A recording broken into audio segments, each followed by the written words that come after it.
اللہم صلی علی محمد و آل محمد۔ سیدہ شریکۃ الحسین سیدہ ثانیہ زہرا کی بارگاہ عالیہ میں سید محسن نقوی کا ایک خوبصورت کلام پیش نظر ہے۔ قدم قدم پہ چراغ ایسے جلا گئی ہے علی کی بیٹی، یزیدیت کی ہر ایک سازش پہ چھا گئی ہے علی کی بیٹی۔ کہیں بھی ایوان ظلم تعمیر ہو سکے گا نہ اب جہاں میں، ستم کی بنیاد اس طرح سے ہلا گئی ہے علی کی بیٹی۔ عجب مسیحا مزاج خاتون تھی کہ لفظوں کے کیمیا سے حسینیت کو بھی سانس لینا سکھا گئی ہے علی کی بیٹی۔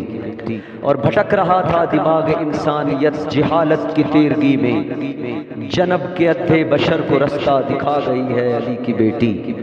اور دکان وحدت کے جوہری دم بخود ہیں اس معجزے پہ اب تک کہ سنگریزوں کو آبگینے بنا گئی ہے علی کی بیٹی۔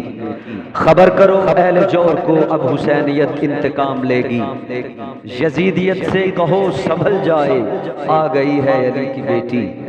نبی کا دی اب سنور سنور کے یہ بات تسلیم کر رہا ہے، اجڑ کے بھی انبیاء کے وعدے نبھا گئی ہے علی کی بیٹی۔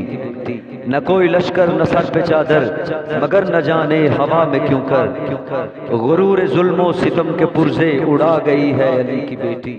پہن کے خاک شفا کا احرام سر برہنہ طواف کر کے حسین تیری لحد کو کعبہ بنا گئی ہے علی کی بیٹی۔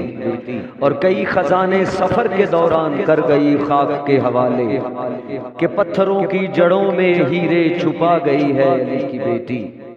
اب تلک اب نہ سر اٹھا کے چلے گا کوئی یزید زادہ، غرور شاہی کو خاک میں یوں ملا گئی ہے علی کی بیٹی۔ اور گزر کے چپ چاپ لاش اکبر سے پا برہنہ طواف کر کے، گزر کے چپ چاپ لاش اکبر سے پا برہنہ رسن پہن کر خود اپنے بیٹوں کے قاتلوں کو رلا گئی ہے علی کی بیٹی۔ اور میں اس کے در کے گداگروں کا غلام بن کر چلا تھا محسن، میں اس کے در کے گداگروں کا غلام بن کر چلا تھا محسن، اسی لیے مجھ کو رنج و غم سے بچا گئی ہے علی کی بیٹی۔ اللہم صلی علی محمد و آل محمد۔